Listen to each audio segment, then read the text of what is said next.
Eu convido você para abrir então comigo a sua Bíblia no livro do profeta Jonas. Profeta Jonas, capítulo 3, verso 10 e todo o capítulo 4, por gentileza. Jonas, capítulo 3, verso 10 e depois todo o capítulo 4.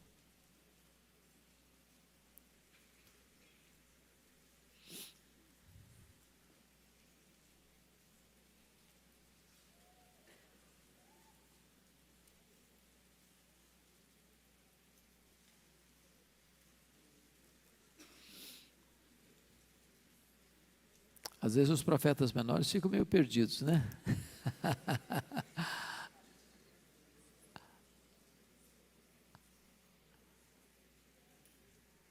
Ok? Acharam? Tem gente procurando, né? Na minha Bíblia aqui está na página 792. Não sei se isso ajuda muito para você, mas talvez esteja por perto. Então vamos lá. Versículo 10 está escrito assim: viu Deus o que fizeram, como se converteram do seu mau caminho, e Deus se arrependeu do mal que tinha dito lhes faria, e não o fez. Com isso, desgostou-se Jonas extremamente e ficou irado, e orou ao Senhor e disse: Ah, Senhor, não foi isso que eu disse, estando ainda na minha terra? Por isso me adiantei fugindo para Tarsis, pois sabia que és Deus clemente, misericordioso e tardio em irar-se, e grande em benignidade, e te arrependes do mal. Peço-te, pois, ó Senhor, tira minha vida, porque melhor me é morrer do que viver. E disse o Senhor: é razoável essa tua ira? Então Jonas saiu da cidade e assentou-se ao oriente da mesma, e ali fez uma enramada e repousou debaixo dela à sombra, até ver o que aconteceria à cidade. Então fez o Senhor Deus nascer uma planta que subiu por cima de Jonas, para que fizesse sombra sobre a sua cabeça, a fim de o livrar do seu desconforto.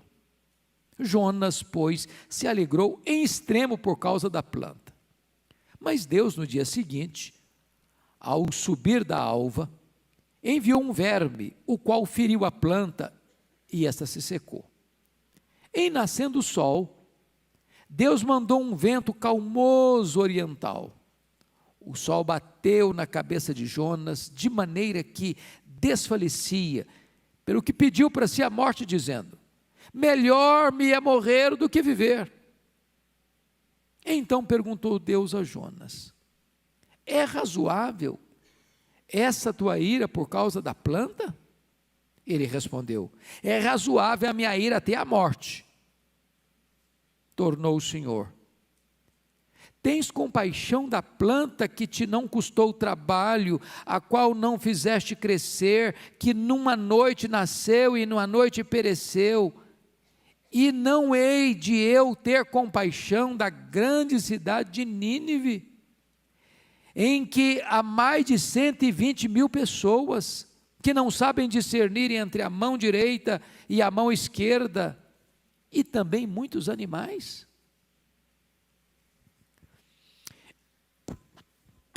Eu quero então pensar com vocês, à luz desse texto lido, sobre o tema um homem em crise com Deus. Um homem em crise com Deus. Irmãos queridos, Deus está chamando este homem chamado Jonas, cujo significado é pomba, e de pomba ele não tem nada, porque ele não é nem manso, nem calmo. Ele está em conflito com Deus, com as pessoas e consigo. E Deus dá a ele uma missão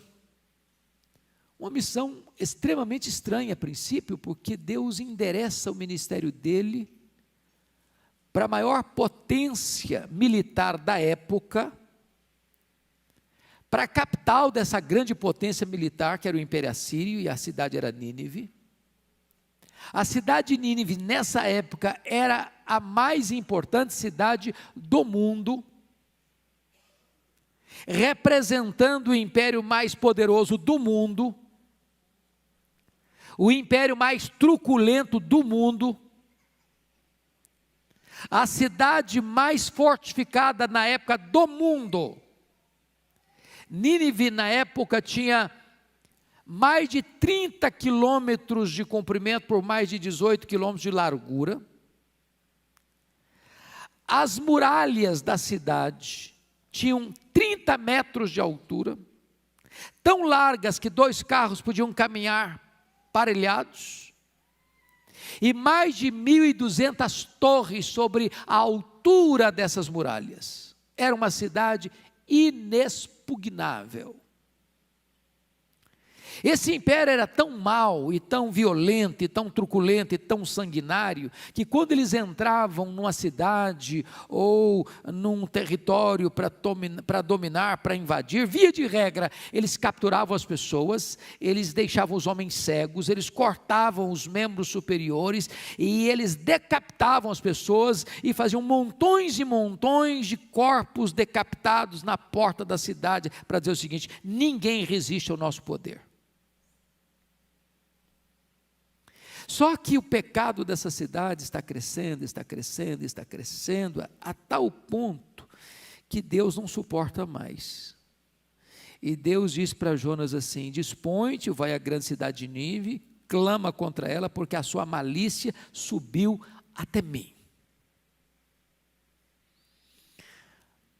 Aí diz a Bíblia que Jonas, em vez de ir para Nínive, pega um navio para Tarsis, porque ele morava nas montanhas da Galileia, e ele vai lá para o porto de Jope, que hoje fica na região de Tel Aviv, e providencialmente podia ele pensar assim: que legal, acaba de embarcar aí, chega um navio que está zarpando, e eu vou fugir desse projeto de Deus.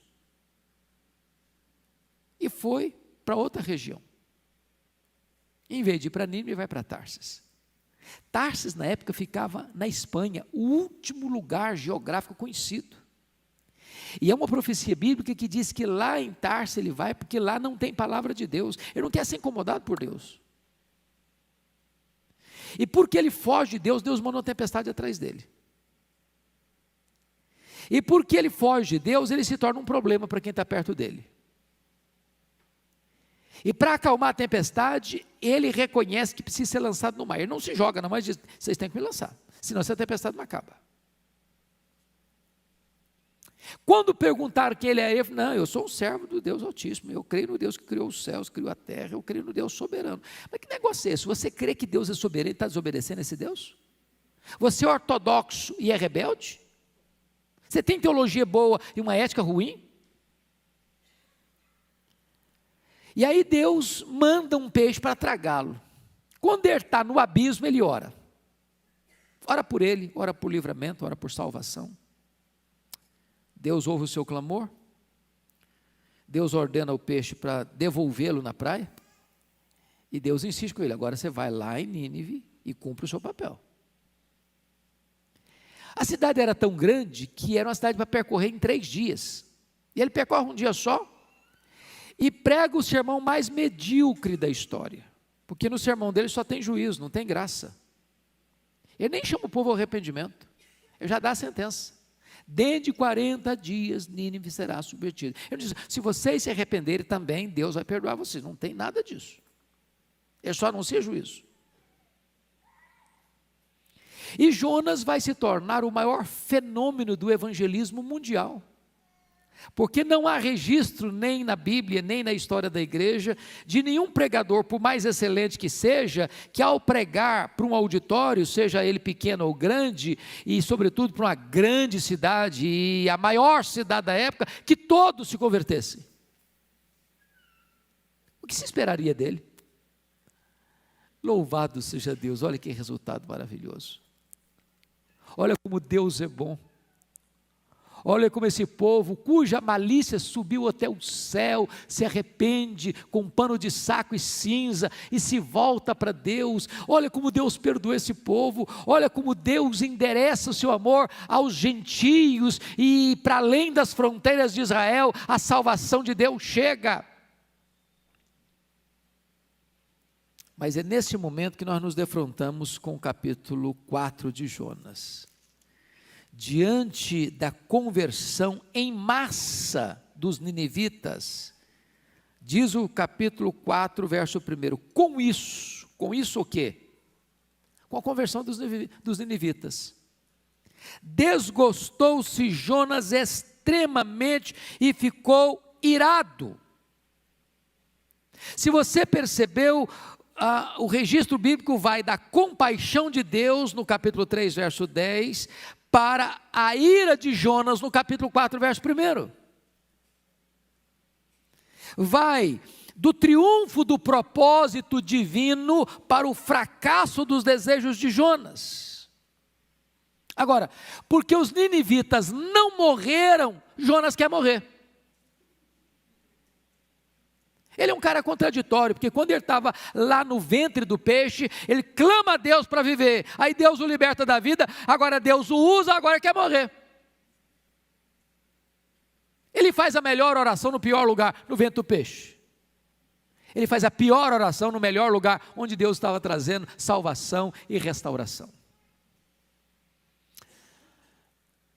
Alguém comparou a postura dele, do capítulo 1 para o capítulo 4, como os dois filhos da parábola de Lucas 15.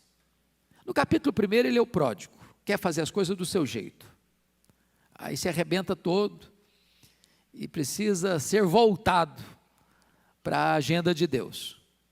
Mas no capítulo 4 ele é o filho mais velho, emburrado, irado, aborrecido, exatamente porque o pai é misericordioso, ele está com raiva. Então, à guisa de introdução, eu quero trazer aqui 3 perigos que ainda hoje nós podemos incorrer, ou estamos expostos a eles. Primeiro perigo, o perigo de pregar aos outros e não usufruir o poder da mensagem que nós pregamos.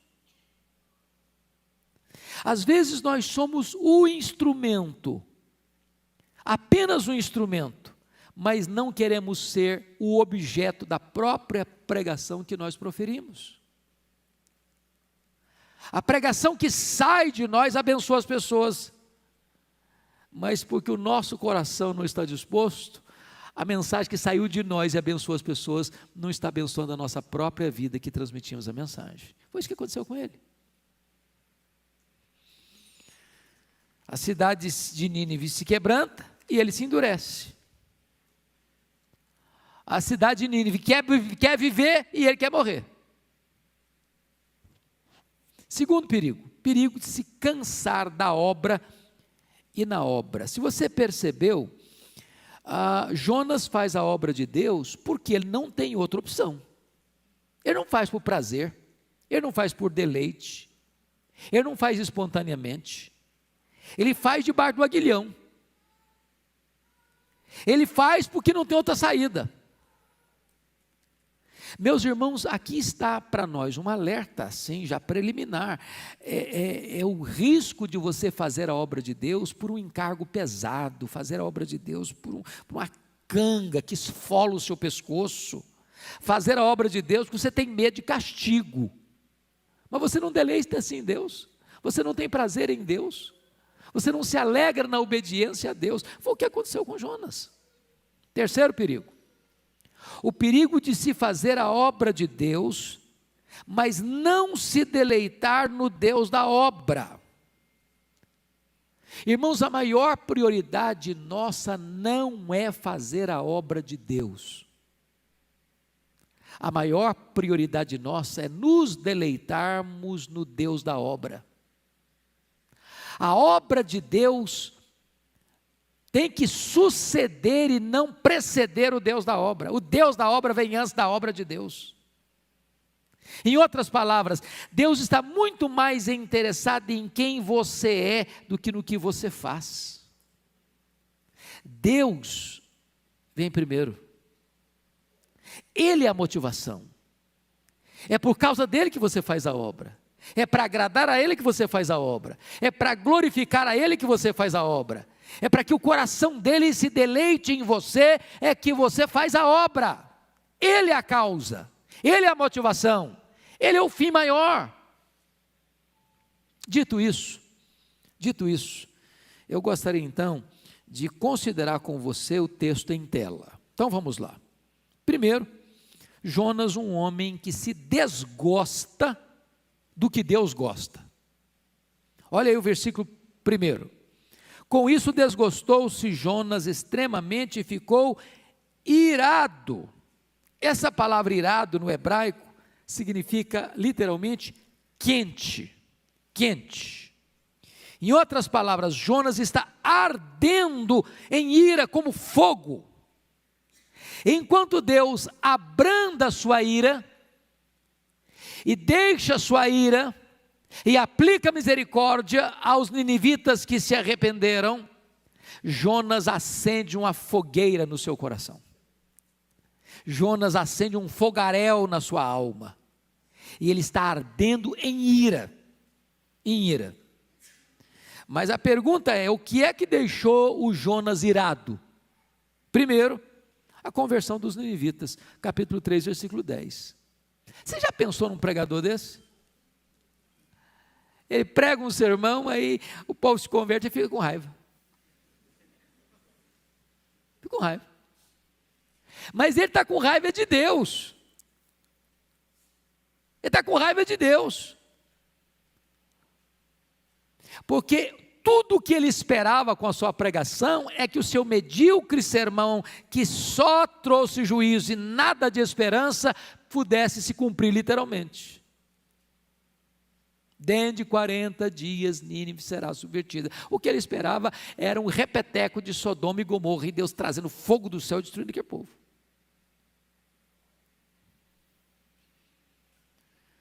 Então, ele está com raiva, porque os ninivitas se converteram, e a conversão dos ninivitas foi a sua própria derrota. Mas a segunda coisa que deixa esse camarada com raiva, com fogo de ira, é a compaixão de Deus. Jonas ficou ardendo em ira porque Deus suspendeu a sua ira. Ele está incendiado de raiva. Seu coração é como uma fogueira de desgosto, porque Deus foi misericordioso com aqueles que ele julgava indignos da graça de Deus, do amor de Deus. Ele reclama, irmãos, preste atenção nisso, ele está reclamando da bondade de Deus. Não é da ira de Deus que ele está reclamando, é da bondade de Deus. Então ele desgosta daquilo que Deus gosta. Segundo lugar, Jonas, um homem que ora para reclamar de Deus. Olha o versículo 2 comigo. E disse, versículo 2, e orou ao Senhor e disse, Senhor, não foi isso que eu disse? Estando eu ainda na minha terra? Por isso me adiantei fugindo para Tarsis, pois sabia que tu és Deus clemente, misericordioso, tardio em irar-se, grande benignidade, e te arrependes do mal. Irmãos, um crente irado é um crente que ora errado, sabia? Você está com raiva, na hora você tem que acabar com essa raiva primeiro, ué. Ele está ardendo em ira e começa a orar. Ele não adora a Deus, ele não se deleita em Deus, ele não agradece a Deus, ele não pede nada para Deus, ele até com raiva de Deus. E ele não está com raiva de Deus porque Deus está iracundo, não, ele está com raiva de Deus que Deus está muito generoso. Ele não está com raiva por causa da ira, ele está com raiva por causa da graça. É curioso isso, porque a primeira oração de Jonas, está no capítulo 2, versículo 1, foi uma oração para pedir socorro a Deus. A segunda foi para reclamar de Deus. Nas duas orações de Jonas, as únicas duas orações que tem aqui no livro de Jonas, no capítulo 2, verso 1, e agora no capítulo 4, verso 2, ele é o centro de tudo. Primeiro está pedindo livramento para ele, segundo ele está pedindo destruição para o outro. Já pensou nisso?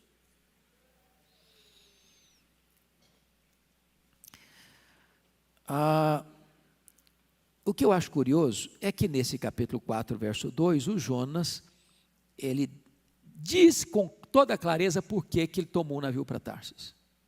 Porque a gente pensa que o Jonas foi para Tarsis porque ele era um cara medroso, porque ele era um cara covarde, porque ele sabia que aquela cidade era uma cidade perversa, porque ele poderia ser preso, ele podia ser, de repente, ali torturado, podia ser morto. Nada disso, nada disso. Aqui ele abre o coração e diz por que fugiu. Onde estava a raiz da desobediência? Por que ele não quis cumprir a agenda de Deus? Na verdade, ele está irado com Deus e orando com essa ira toda no coração, por causa da clemência de Deus, por causa da misericórdia de Deus, porque Deus é tardio em irar, porque Deus é grande em benignidade, porque Deus se arrepende do mal. Agora vamos entender um pouquinho aqui, porque tem gente que pega esse versículo e não consegue interpretá-lo da maneira correta nesse quesito finalzinho aqui, grande em benignidade e te arrependes do mal. E eu pergunto a você, Deus se arrepende?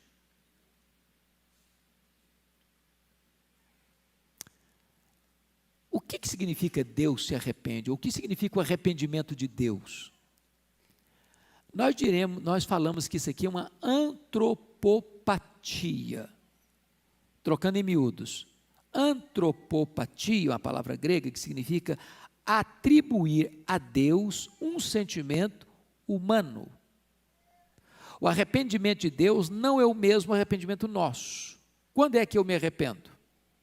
Quando eu cometo um erro, ou quando eu falo alguma coisa que eu não sabia que estava falando, e aí agora eu fiquei sabendo o que é o certo, então eu me arrependo, olha, eu vou corrigir minha fala. Mas Deus não erra, Deus não comete deslize, Deus não tem falha nem no seu caráter, nem nas suas ações. Então, como assim Deus se arrepende do mal? O ponto é este: quando Deus anuncia um juízo, dentro de 40 dias Nínive será subvertida, e o povo se arrepende, se humilha, se quebranta, se volta para Deus, o que Deus faz? Suspende o juízo que estava determinado, que viria, caso não houvesse arrependimento, suspende o juízo e aplica a sua misericórdia. Essa mudança é chamada de arrependimento.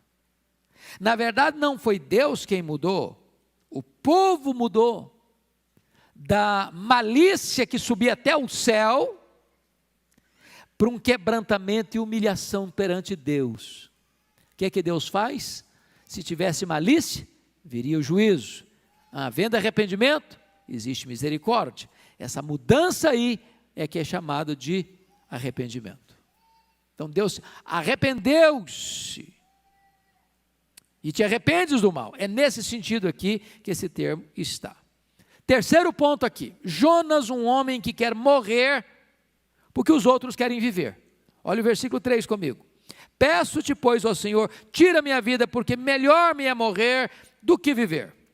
O que eu acho interessantíssimo, irmãos, é que Jonas quer morrer porque Deus está celebrando a salvação dos ninivitas. Ele se entristece com o que alegra o coração de Deus. Jonas ora para desistir da dádiva mais preciosa de Deus, que é a própria vida. Eu acho isso interessante. Agora, por que quer morrer? Para um pouquinho para pensar comigo. Por que quer morrer? É melhor morrer, Senhor. Eu não quero viver mais não. Quer morrer mais não. Não quer viver mais não. Quer morrer. Talvez por dois motivos aqui. Primeiro, é porque ele deve ter pensado que a reputação de profeta dele ficou comprometida. Porque a mensagem dele foi que? Sentença. Dentro de 40 dias Nínive será subvertida. Aí de repente ele olha e acontece o contrário do que ele pregou. Ele pregou juízo e o resultado foi salvação. E como é que fica a minha reputação de profeta? Eu falo uma coisa e acontece outra. Como ele era muito egoísta e o mundo dele girava em torno dele, ele deve ter ficado um pouco frustrado com isso. Segunda coisa, o nacionalismo idolátrico dele. Notem vocês que o livro de Jonas é o maior livro missiológico do Antigo Testamento. É o João 3,16 do Antigo Testamento. É o grande projeto de Deus para além e para fora das fronteiras de Israel. É mostrar de forma prática que o amor de Deus não está circunscrito a um único povo, a uma única etnia, mas que Deus é o Deus de toda a terra e é o Deus que ama todos os povos. Aqui já está em semente esta verdade gloriosa que haveria de ser uma árvore frondosa, revelada lá em Apocalipse capítulo 5, versículo 9, que o Cordeiro de Deus foi morto para comprar com seu sangue os que procedem de toda tribo, raça, povo, língua e nação, e que o projeto de Deus é que todos os povos conheçam a sua graça e sejam alcançados por sua salvação. E como esse profeta, ele pensa que o amor de Deus está endereçado apenas ao seu povo, ele pensa que a salvação é para um gueto étnico, ele pensa que a sua salvação é só para o judeu, então ele diz, não, eu não posso concordar com isso, eu estou irado, porque só nós somos alvos do amor de Deus, os outros são combustível para o fogo do inferno. Agora pense comigo, você acha que ainda hoje tem gente que tem essa ideia de gueto? Não, se você não for da minha denominação, você está fora. Lá no céu só vai entrar se você for da minha igreja. Se você não pertencer à minha igreja, você está fora. Irmãos, o reino de Deus é maior do que qualquer denominação.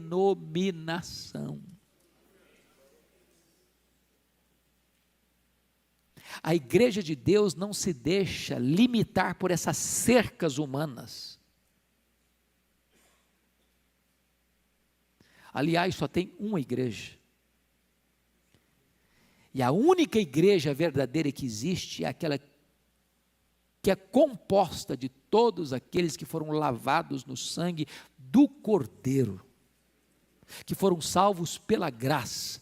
Não importa se judeus, não importa se gentios, não importa se homens, não importa se mulheres, não importa se escravos, não importa se livres, não importa se ricos, não importa se são pobres, não importa a cor da pele, não importa a conta bancária, não importa o país que nasceu, não importa se você creu no Senhor Jesus, você é membro da igreja do Deus vivo. Isso Jonas não entendia. Eu não queria entender. Quarto lugar. Jonas, um homem que não muda, mas espera que Deus mude. Olha aí os versículos 4 e 5 comigo. E disse o Senhor, é razoável essa tua ira? Então Jonas saiu da cidade, assentou-se ao oriente da mesma, e ali fez uma enramada e repousou debaixo dela à sombra, até ver o que haveria de acontecer à cidade. Agora preste atenção nisso, que quando Deus pergunta assim, é razoável essa tua ira? Ele não falou nada. Ficou em silêncio, emburrado. Conhece menino emburrado? Fecha a cara. Falou nada. Ficou em silêncio. Não respondeu nada para Deus, não. Ele saiu. Ele tinha fugido de Deus para Tarsis, pegando um navio. Agora foge de novo de Deus para a cabana dele. Sabe o que significa essa cabana? Para o lado leste da cidade, no lugar alto, onde ele podia contemplar toda a cidade. Ele está pensando assim, eu vou assistir de camarote. Deus vai mudar de ideia, Deus vai mudar de ideia, vai botar fogo nesse povo aí, eu vou assistir daqui. Está esperando.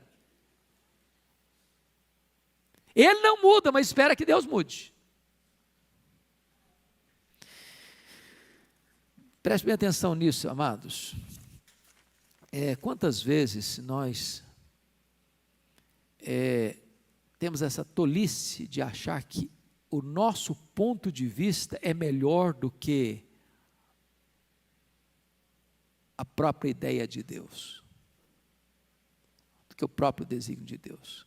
Quantas vezes a gente quer que Deus mude, porque nós estamos convencidos de que nós estamos certos. É o que Jonas estava fazendo. Ele não quer mudar, mas espera que Deus mude. É curioso que Jonas foge de Nínive na hora que Nínive corre para Deus. Enquanto a cidade toda se volta para Deus, ele foge da cidade. Quinto lugar. Jonas, um homem que se desgosta quando os outros são abençoados, mas se alegra quando ele é abençoado. Olha os versículos 6 a 8 comigo. Então, olha como é que Deus é maravilhoso na sua providência, tratando do coração desse profeta. Então fez o Senhor Deus nascer uma planta. Algumas versões dizem que uma boboreira, com folhas grandes, largas, que subiu por cima de Jonas, para que fizesse sombra sobre a sua cabeça, a fim de o livrar do seu desconforto. Ele está na cabana dele lá, assistindo de camarote para ver se Deus mude de ideia. Jonas, pois, se alegrou, de que maneira? Em extremo, por causa da planta. Mas Deus, no dia seguinte, ao subir da alva, enviou um verme, o qual feriu a planta e essa se secou. Em nascendo o sol, Deus mandou um vento calmoso e oriental, e o sol bateu na cabeça de Jonas, de maneira que desfalecia, pelo que pediu para si a morte, dizendo: melhor me é morrer do que viver. Chama a sua atenção para o fato de que, durante todo o livro de Jonas, o protagonista da ação é Deus. É Deus quem manda ir a Nínive. É Deus quem manda a tempestade atrás dele, é Deus quem manda o peixe para engoli-lo, é Deus que manda o peixe vomitá-lo na praia, é Deus que vai lá em Nínive e clama contra ela, é Deus quem confronta o Jonas, é Deus quem manda lá a planta para crescer, para dar sombra para ele, é Deus quem manda o verme para cortar a planta, é Deus quem manda o vento forte, é Deus que faz tudo. E o cara não aprende, cabeça dura. Coração rebelde. Agora, o problema, meus irmãos, é que esse camarada, quando chega aquela planta e vem para fazer sombra para ele, enquanto ele está de camarote, tentando assistir a destruição da cidade, pensando que Deus vai mudar de ideia, fica todo feliz, porque uma enramada vem e traz sombra para ele. O calor era grande, escaldante até. Ele se alegra em extremo, com a coisa tão miúda, tão pequena, que traz refrigério para ele. O mundo dele é ele, o universo dele é ele. Ele não pensa em Deus, ele não pensa no outro, ele pensa nele. Mas Deus está trabalhando as circunstâncias para levar a Jonas a uma compreensão. Ô Jonas, você se importa com coisas, você se importa com planta, você se importa com um pequeno momento de refrigério, e você está aborrecido porque uma grande cidade se converte, Jonas. Você está querendo morrer, Jonas, porque as pessoas querem viver, Jonas. Você teria mais prazer que essa cidade fosse consumida pela minha ira do que essa cidade ser salva pela minha misericórdia, Jonas? Então deixa eu te mostrar uma liçãozinha, Jonas. Quando o dia amanheceu, Deus mandou um verme. Porque se você perceber, todo mundo está escutando a voz de Deus. A tempestade escuta a voz de Deus, o peixe escuta a voz de Deus, o verme escuta a voz de Deus, o vento escuta a voz de Deus. Só o Jonas que não escuta. Vai lá, corta a planta. E aí Deus manda um vento. Esse vento aqui é o chamado siroco. É um vento terrível, que quando chega, as aves dão um jeito de buscar um lugar de refúgio, os animais buscam a caverna, ele é insuportável. Que bateu na cabeça do Jonas, ele começou a desfalecer. Quem mandou o vento? Deus. Com que propósito? Mudar o coração do cara. Quando esse vento está atormentando a moleira dele, aí ele disse de novo: melhor me é morrer do que viver. Melhor me é morrer do que viver. Ou seja, ele quer ser abençoado, ele quer conforto, mas ele não tem nenhuma alegria em que outras pessoas sejam abençoadas. Você acha que nós vivemos nesse universo assim, bem egoísta, narcisista na nossa geração? Como a música do famoso Roberto Carlos: que você me aqueça nesse inverno, e que tudo mais vá para o inferno?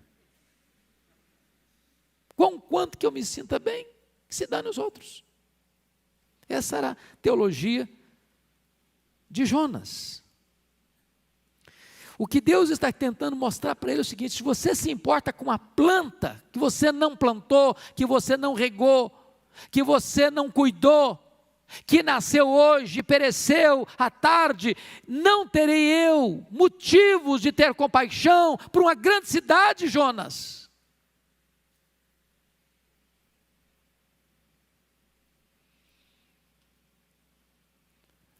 Ou seja, a destruição não veio a Nínive como Jonas queria, mas veio a planta, que deu para ele um refrigério de algumas horas, e ele está irado, querendo morrer.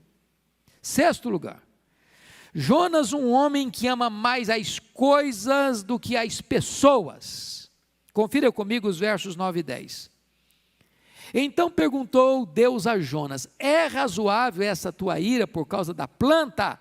A primeira vez que Deus perguntou isso para ele, você se lembra? No versículo 4, é razoável essa tua ira? Ele não respondeu, ele saiu de perto de Deus, foi lá para a cabana dele. Agora Deus pergunta e dá a razão ainda: é razoável essa tua ira por causa da planta? Ele respondeu: é razoável a minha ira até a morte. Turrão, cabeça dura, rebelde, recalcitrante. E você começa a perceber aqui uma coisa soleníssima, meus irmãos, porque Deus está confrontando o profeta reiteradamente, para ver se ele muda de posição, e ele não muda.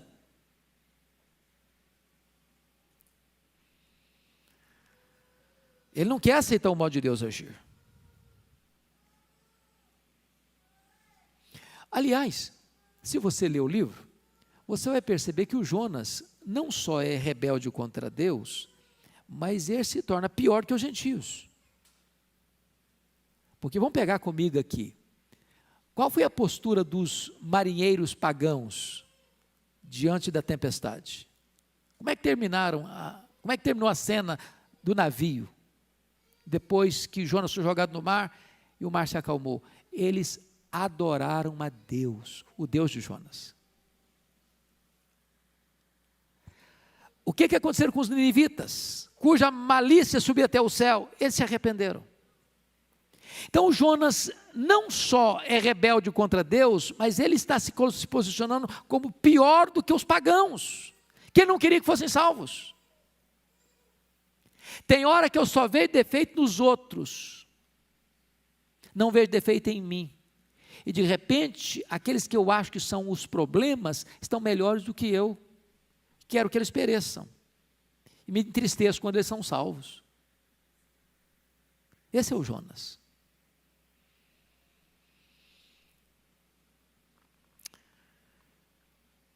Agora, notem vocês que a nossa sociedade parece que está aderindo à filosofia de Jonas. Jonas fica com muita ira, porque uma planta foi destruída. Agora, pense comigo hoje, que a nossa geração está valorizando mais coisas do que gente, não está não? Plantas e animais têm mais valor do que pessoas. Os chamados crimes ambientais são punidos com muito mais severidade do que os crimes contra as pessoas. E preste atenção que a Bíblia não nos autoriza a tratar mal nem os animais, nem a fauna, nem a flora. Aliás, como é que termina o livro de Jonas? Não sabe discernir entre a mão direita e a mão esquerda, e também muitos animais. Deus cuida até dos animais, mas precisamos entender uma coisa: gente vale mais do que coisas, e gente vale mais do que animais.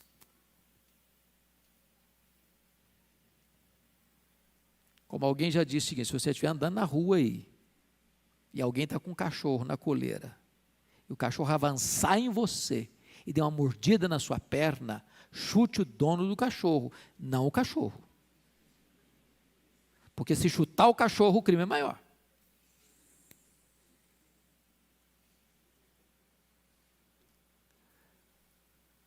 Nós estamos vivendo esse ponto, irmãos. Ninguém mais fica chocado por ter milhões de abortos no Brasil.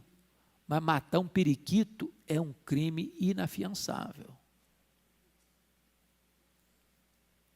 Nós estamos vivendo na geração que ama mais coisas do que gente. É a filosofia do Jonas. Mas deixa eu concluir. Último ponto. Jonas, um homem que conhece o amor universal de Deus pelos povos, mas não se dispõe a proclamar esse amor com alegria. Olha o versículo 11 comigo. E não hei eu de ter compaixão da grande cidade de Nínive, em que há mais de 120 mil pessoas que não sabem discernir entre a mão direita e a mão esquerda, e também muitos animais. Os estudiosos dizem que na época Nínive devia ter mais de 300 mil pessoas, e que o caso das 120 mil está se referindo apenas às crianças da cidade. O ponto básico é o seguinte: o livro de Jonas revela para nós que Jonas prega, mas prega sem amor. Que ele fala de Deus, mas ele não tem o coração de Deus. E meus irmãos, é muito triste ser um pregador que não ama nem a Deus, nem as pessoas a quem você prega. O livro de Jonas termina com uma pergunta, e uma pergunta que não tem resposta. Eu não sei qual foi a decisão de Jonas, mas por que não tem resposta? É porque, na verdade, quem deve dessa resposta é um outro Jonas. Você é o Jonas, eu sou Jonas. O coração de Jonas bate no nosso peito. O sangue de Jonas corre nas nossas veias. Nós somos Jonas. Nós temos o DNA de Jonas. Quem precisa dessa resposta é você, sou eu. Deus amou o mundo de tal maneira que deu o seu Filho unigênito para que todo que nele crê não pereça, mas tenha a vida eterna. Nós amamos as pessoas. Estamos falando de uma grande cidade de Nínive, cuja malícia sobe até Deus. E São Paulo? E São Paulo? Vocês acham que essa cidade ofende a santidade de Deus com seus pecados? Vocês acham que nos antros dessa cidade o nome de Deus não é zombado e escarnecido? Em todos os setores dela?